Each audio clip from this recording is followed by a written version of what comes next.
from the New Ottawa Critics, and I'm here with Patrice Forbes from Dead Unicorn Inc. And we're going to be doing a bit of a stage blood tutorial for you today.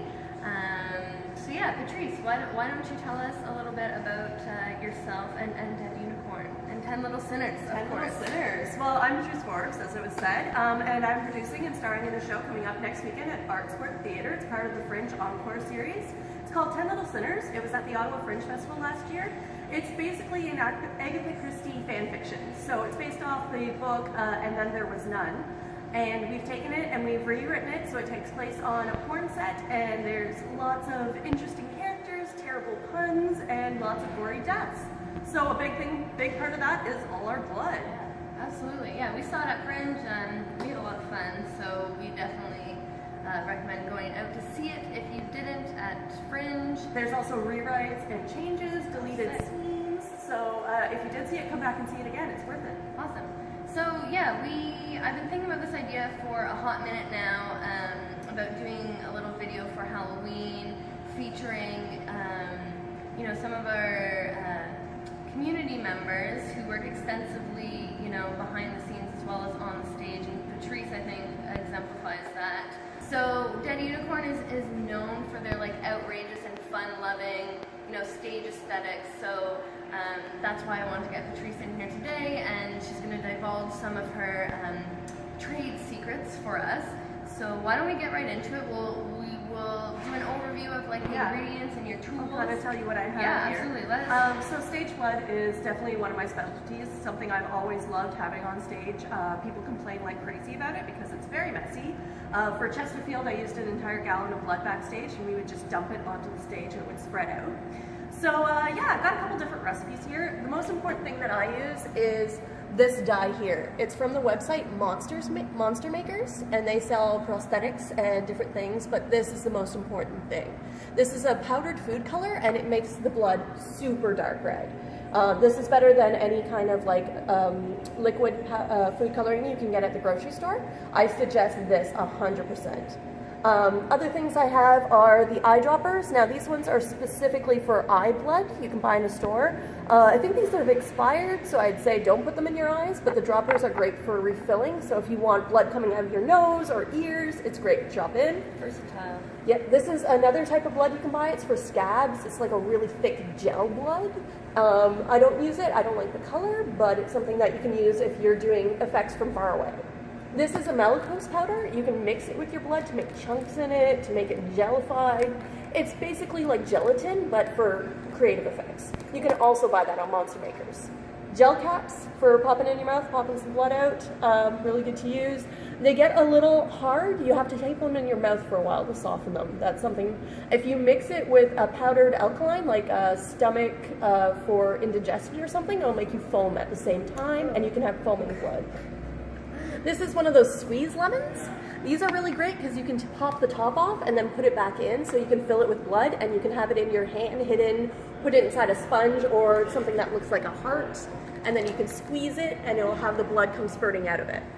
These sandwich bags are what I use all the time to make my blood packs. You can get them at the dollar store. Make sure they're the ones without the zippers, but they are the absolute best. I use them for almost all my blood packs. This is just molding clay, like jelly clay. You mix this into your blood and it'll make it look like you have like chunks of flesh in there. Yeah, it's really like a nice cream color, so it looks like chunks of flesh, different organs all mixed up in there. Super disgusting. And then this is stage blood that you can buy. I don't like the color of it, but I mean, this is good if you've got like a lot of effects to make, or if you want basic coverage. It tastes like mint, so you can put it in your mouth. The mint is really, it's like dentist mint. This is just a dollar store heart that I fed a tube through, so this can be hooked up to a blood pack inside your shirt or something, and so you can keep pumping it, having the blood come out. But as you can see, if you cover this in fake blood, it'll look just like a heart with the ventricles coming out. Really great to use. Awesome. Resourceful, Patrice. Anything can be used for that. What about some of our like home edible ingredients here? So yeah, syrup. To make my blood, I use chocolate syrup as my base. Coffee, it keeps it dark. A lot of people will use like just water or something in it, or corn syrup or something. I find the coffee keeps it nice and dark. molasses if you want to make it thicker, and then if you want it to be washable, just a little bit of Tide soap. So the main important thing is make sure your coffee is cool. It doesn't have to be right cold, but don't mix in hot coffee because then it's just going to melt all your sugars and make it really thick. If that's an effect you're going for though. So what you want to do is just mix your coffee in. I think you have the recipes I gave you, so if you, are you going to? Yes. Yeah. Oh yeah. So we'll definitely post all the recipes in a text post, also in like the kind of link below the YouTube video here. Also the links to the companies for the eye blood and the mixing mediums there. So that information will be available as well. Because like I have recipes on there that are a little easier to follow. I've been doing this so many times that I just kind of know it by heart. So now you just put in a little bit of this Monster Maker right into the coffee? Right into the coffee, and I mix some chocolate in there too. And some chocolate. Chocolate, coffee, and... So it's basically a mocha. You're just adding the food coloring to it. So when you just do the basic coffee, chocolate, and food coloring, you get a blood that's this nice dark color. Ooh. What you can do, different things you can do to this one, you can add more chocolate to it, you can add more red to it if you want a really dark color, you can add the dish soap, something, I'm just going to pour a little bit of this aside for later. What you can do is add the molasses to it. So again, this is going to make it even more delicious in my opinion, I feel like. So the molasses is going to make it nice and thick and also keep that dark color. If you're adding corn syrup, you want to make sure you get the yellow corn syrup. Okay. But yeah, that just makes it a little bit thicker. Alright, yeah, you have the like rivulets. Oh, and that one does taste pretty good too. This whole video is just going to be us Eating blood. tasting blood.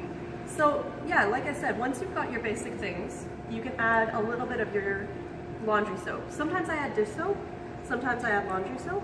If it's something, just a drop, like barely any. Because a big problem we had, especially on Chesterfield.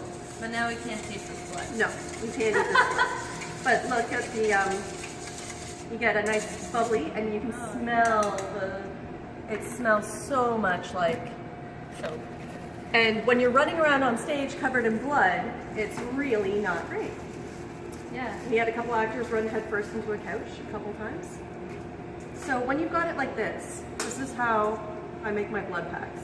So you wouldn't recommend like using this one for if you're using it for a lot because it can get very slippery. Yeah, if you're covering the stage with it, do not use that.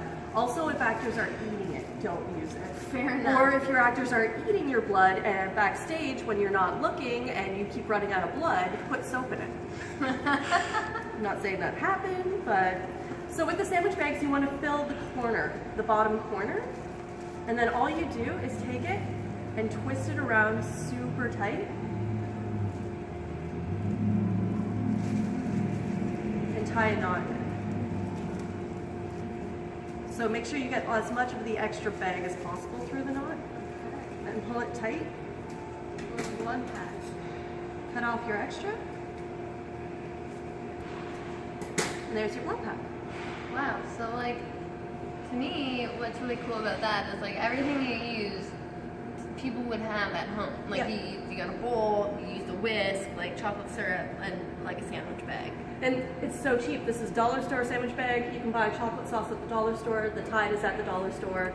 The only thing is the red food coloring. And again, you can make it with the normal red food coloring. Yeah. It's not going to be as dark. Yeah, this is just like your own personal preference from experience. Cool. So like, how much would you say, you know, like blood packs from the store usually go for? Like, what price ranges? I don't know if there was a price on this one. Because like, these ones usually run, like a jar like this is usually about $19.99.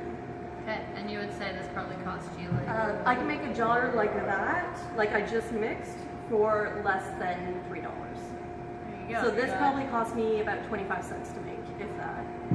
There you go, and it was like super easy. It took like all of 30 seconds. And then, yeah, so you can put this inside a shirt and pop it by hitting it. You can put it in your mouth, pop it like that. You can keep it in your hand and pop it and just put it where you need it to be.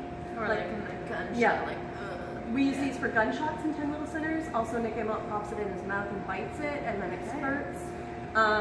The only problem with these is you have to make sure somebody's there to take it off stage or hide it on stage. Empty packets like this look like used condoms. That gets weird. Fair enough. Yeah, if you have enough of them on stage, they're like just these little like. What are those little plastic things? It gets weird. Okay. As I was saying, another thing, you can use the blood for multiple different things. Problem we ran into on our show, Cavalier's Curiosities, is one of our actors is supposed to swallow a sword and then start vomiting up some fake blood. Problem was, the blood tasted so good because it's just chocolate and coffee. He started drinking it backstage, and he also had broken glass from a sugared glass bottle. So he would dip it into the blood and be crunching on it backstage with blood dripping down his mouth, like fake glass in his teeth. That's why we started adding soap. But that gave me the actors away. I know, Yeah. it's the only way. Actors will eat anything. You just show up to the show and there's just like no prop, no blood. No blood, no glass. It's all being crunched down. So what we started doing is we made a drink out of it. So what you do is you take some Kahlua, which is great with coffee, and you put a little bit into your glasses.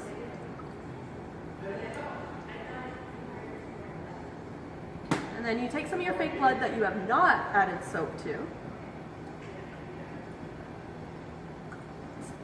Soapless blood.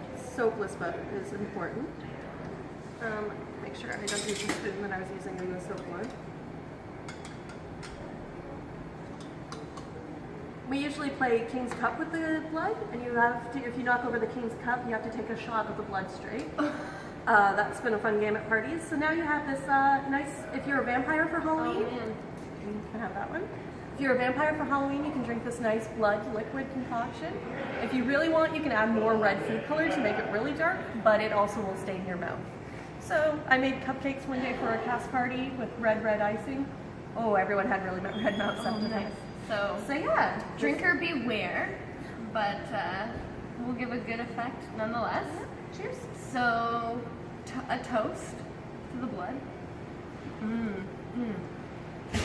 That tastes like a brown cow. Yeah. That's great. So, thank you, Patrice, for joining us here and doing all of this today. If anybody has any questions about blood, stage, gore effects, feel free to email me at deadunicorninc@gmail.com. I'm more than happy to help out. It's one of my hobbies. Cool. Weird hobby, but it's there. So, otherwise, you can catch Patrice on stage at Arts Court, October 27th and 28th. For 10 Little Sinners as part of the Fringe Encore series. And yeah. Thank you to the GCTC for letting us film here. That's nailed great. Nailed it. I thought I should add that in. It's really nice to be here and be able to explore blood on their counters. We bloodied up their bar real good. So, cheers. Cheers.